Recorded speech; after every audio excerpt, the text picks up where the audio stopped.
Salut à tous, on se retrouve aujourd'hui pour parler du FC Barcelone en ce dimanche 3 mars. On commence directement avec le match ce soir. Le Barça se déplace du côté de Bilbao, un match hyper important, un match également très compliqué. On se souvient à Bilbao, il y a à peu près un mois, a éliminé le FC Barcelone. C'était en Coupe du Roi, donc il va falloir prendre sa revanche. C'est pas la même compétition, c'est du championnat, ça va être compliqué. On le sait du côté de San Mamés.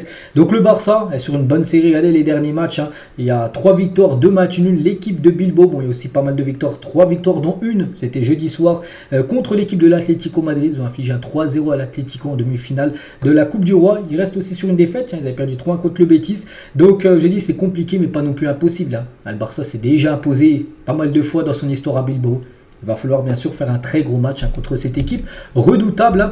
Concernant l'arbitre du match, et c'est officiel, ça sera Hernandez qui sera l'arbitre du choc de ce week-end entre Bilbao et l'équipe du FC Barcelone. Donc un arbitre que tout le monde connaît bien sûr. Donc ce sera lui bien sûr le référé du match. Et concernant la compo probable du Barça pour le match de ce soir, donc une compo bien sûr en 4-3-3 avec Ter Stegen dans les buts. Bon, ça pas trop de surprise. Cancelo devrait démarrer défenseur gauche. Pau Cubarsí pourrait également être titulaire. Araujo, Koundé. Bon après Pau Cubarsí ou Inigo Martinez. Bon là c'est une compo probable. C'est Xavi qui va trancher. Je mettrais plutôt Inigo. En plus Inigo connaît bien cette équipe de Bilbao vu qu'il a joué dans le passé à Bilbao. Puis Cubarsí il est quand même jeune. Puis comme j'ai dit un soir ça risque d'être très compliqué. Donc je mettrais plutôt un joueur avec de l'expérience. Bon après voilà, je suis pas Xavi, ce qui décidera. Donc un milieu quand même à 4. Parce que même si ça joue en 4-3-3, il y a quand même 4 milieux de terrain avec Frankie de Jong, Christensen en pivot, on sait que maintenant c'est son rôle. Gundogan et Pedri devant Lewandowski et Lamine Yamal. Voilà, il y a de fortes chances que ça soit ça, bien sûr, le 11 de départ pour ce soir. On continue les gars, on va parler du stade. Tiens, ça fait longtemps que je n'ai pas montré des photos du stade et quelques infos concernant bien sûr le Camp Nou, parce qu'actuellement il est en travaux. Donc état des travaux de rénovation du Spotify Camp Nou. Donc voilà, bon, il n'y a toujours pas les sièges qui ont été mis, mais on peut voir que ça avance. Bon, c'est vrai que là ça ressemble pas du tout à un stade, mais voilà, vous savez qu'il va être sublime quand il sera fini. Donc voilà, quelques photos. Et concernant ce stade qui ressemblera à ça normalement en 2026, parce que c'est cette date dans 2 ans là où il sera fini. Donc le Barça commence déjà à analyser et à évaluer la logistique pour la saison prochaine si tout continue comme avant.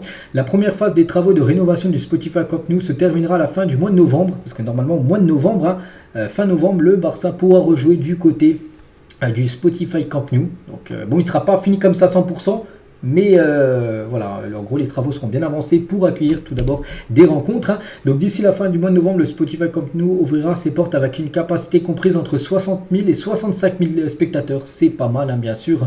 La capacité max normalement c'est 99 000 places à peu près. Je crois que là on va même dépasser les 100 000 places quand il sera fini. Donc voilà, il y aura à peu près 65% de la capacité qui sera ouverte. Enfin, où il y aura des places. Donc voilà, c'est pas mal. Donc ce n'est qu'à l'été 2026 que le stade fonctionnera à pleine capacité, donc à plus de 100 000 places. Quand bien sûr le match sera guichet fermé. Donc regardez à l'intérieur comment ça sera avec l'écran géant qui fera 360 degrés. Il y aura un toit. Je ne sais pas si c'est un toit qui se referme un peu comme au Bernabéu, parce qu'ils ont un toit qui se referme. Je ne sais pas si ça sera ça, mais il y aura un toit, parce qu'avant il n'y avait pas de toit. Du côté bien sûr du Camp Nou. Toujours avec ce stade. Donc le Barça demandera à la Liga la possibilité de jouer autant de matchs que possible à l'extérieur jusqu'en décembre, parce que là en début de saison, en gros la saison prochaine ce serait à domicile, ce sera à Montjuic bien sûr, en attendant de jouer à domicile. Donc le Barça va demander à la Liga d'essayer de jouer le maximum de matchs si possible à l'extérieur, et du coup c'est à dire sur la phase retour, le Barça recevra au Camp Nou, ça sera les matchs bien sûr à domicile, c'est à dire qu'il y aura pas mal de matchs à domicile. Enfin le Barça va demander à la Liga, il faut que maintenant la Liga bien sûr accepte. Donc l'objectif est de rentabiliser les travaux de rénovation, toujours avec ce stade. Donc le Barça met la touche finale à la conception des installations spéciales du nouveau Camp Nou, telles que les salons VIP, les cabines et autres salles qui offrent des expériences qui enrichissent la visite du stade pour regarder des matchs de football et profiter des types de journées qui dépassent le cadre de l'activité du club sportif. L'objectif est de réaliser beaucoup de sous, bien sûr, des chiffres d'affaires de 76 millions d'euros par an. L'idée de Barcelone s'inspire des stades américains et le club veut aller au-delà. Voilà, donc voilà. En gros, ça avait été essayé de rentabiliser le maximum, parce qu'on sait que déjà le Barça a de gros problèmes financiers. Ils ont fait des gros emprunts, bien sûr, hein, pour faire ce stade. Mais après, voilà, ça sera bien sûr, on va essayer de générer le plus d'argent pour déjà rembourser les dettes. Puis après, voilà, peut-être être mieux, on va dire, financièrement. Et l'une des propositions pour le nouveau Spotify Camp Nou est de nommer les portes d'après des personnages importants de l'histoire du club. Par exemple, la porte 10 portera le nom de Léo Messi, ou la porte 20 portera le nom plutôt de Sergio Roberto. Donc c'est des exemples, hein, bien sûr. Hein, je n'ai pas dit que Roberto et Messi allaient avoir un nom, enfin leur nom pour une porte pour entrer dans le stade, mais c'est des options en gros. Donc ça on saura beaucoup plus très prochainement. Et le stade, n'oubliez pas qu'il y a aussi le Palo Blaugrana, en gros c'est le stade de basket ou même de handball. Hein. Donc le nouveau Palo Blaugrana qui est aussi en rénovation devrait être inauguré d'ici la fin de 2027 ou le début de 2028. Cependant, certaines personnes au sein du club pensent qu'il ne sera prêt pas avant 2031. En gros, ça va prendre beaucoup plus de temps que le stade, hein, parce que les travaux vraiment vont plus vite sur le stade du Camp Nou que sur le terrain de basket où ça va être tout rénové là pour très prochainement. Et les différentes, et pour finir avec le stade tout ça, donc les différentes sections du Barça ont tous vu leur masse salariale réduite. Hein, les équipes de basket, de hand, de football en salle ou même de hockey, on en fait l'expérience. Pour l'équipe de basket, le salaire est passé de 38 millions d'euros annuel en masse salariale à 27 millions d'euros cette année, donc un peu comme le foot aussi où la masse salariale a été réduite, hein, par rapport à la saison dernière. C'est pareil les gars pour le hand, pour le basket, pour le foot en salle ou même pour le hockey. Voilà, donc tout le monde a dû réduire, on va dire, la masse salariale, hein, dans les différents sports, on peut dire, du côté de Barcelone. Donc voilà tout ce qu'il y a à dire, hein, bien sûr, sur ce stade. Hein. Et lors du Classico de Montjuic le 28 octobre dernier, le stade était plein avec 50 112 spectateurs exactement, dont 7,6 millions de dollars de billets. Hein. C'est énorme. Hein. L'affluence moyenne de la saison est de 40 948 spectateurs en Ligue des Champions et de 40 727 uniquement en championnat. Donc ça va être 40 000 à peu près en moyenne en championnat. Alors que c'est au Camp Nou, si le Barça fait une belle saison, donc les supporters viennent, donc on peut monter à doubler, hein, bien sûr, la capacité, enfin l'affluence moyenne à plus de 80 000 places très facilement.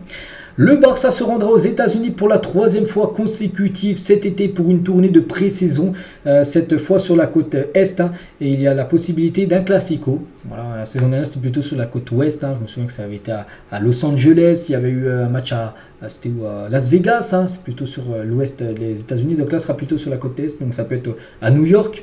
À New York, ça peut être à Washington, des matchs de préparation. Il devrait bien avoir un Barça-Real Madrid, bien sûr, comme ça avait été le cas lors de la pré-saison dernière.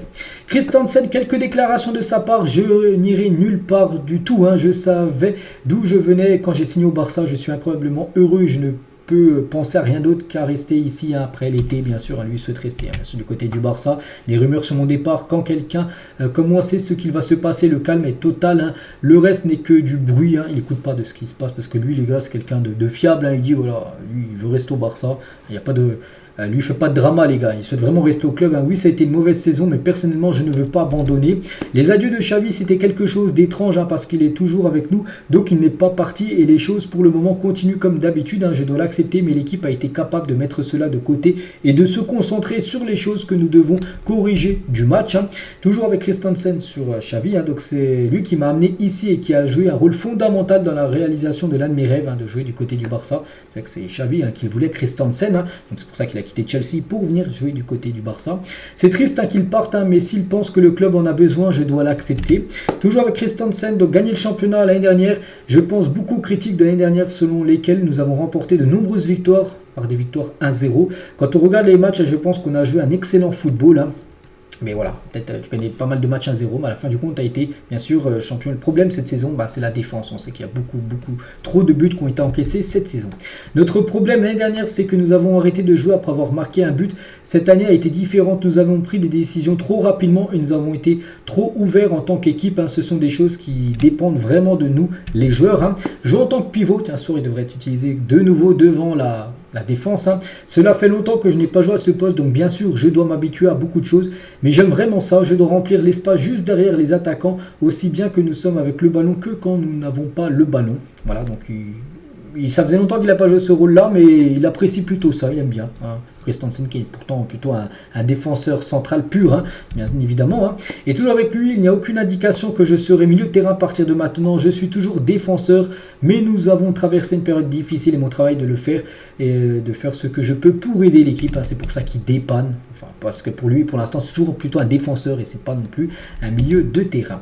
On continue toujours bien sûr avec le Barça et le club qui a le plus de revenus provenant de la vente de maillots en 2023. Donc bon, c'est vrai que là, bon, ça peut couper, mais bon, le 2 c'est le Real et le Barça est bien au-dessus. Hein. C'est vrai que je n'ai pas montré, c'est à 170 à peu près le Barça. Donc le Real, après on peut avoir toutes les autres équipes, mais c'est bien le Barça qui est tout en haut bien sûr par rapport à l'équipe qui vend le plus de maillots. Donc ça c'est bien. En plus on parlait il y a quelques jours que le Barça hésitait peut-être à lancer sa propre marque bien sûr pour générer encore plus de sous et résilier son contrat avec Nike.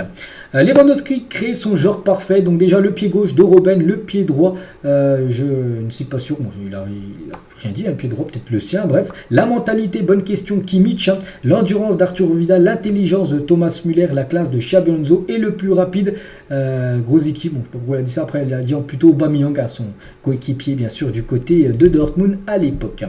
Ce gardien, les gars, c'est le gardien du Rayo Vallecano, il s'appelle Stol Dimitrievski, est une option pour rejoindre le Barça sur un transfert gratuit l'été prochain parce qu'il arrive en fin de contrat, en fin de saison avec son équipe du Rayo.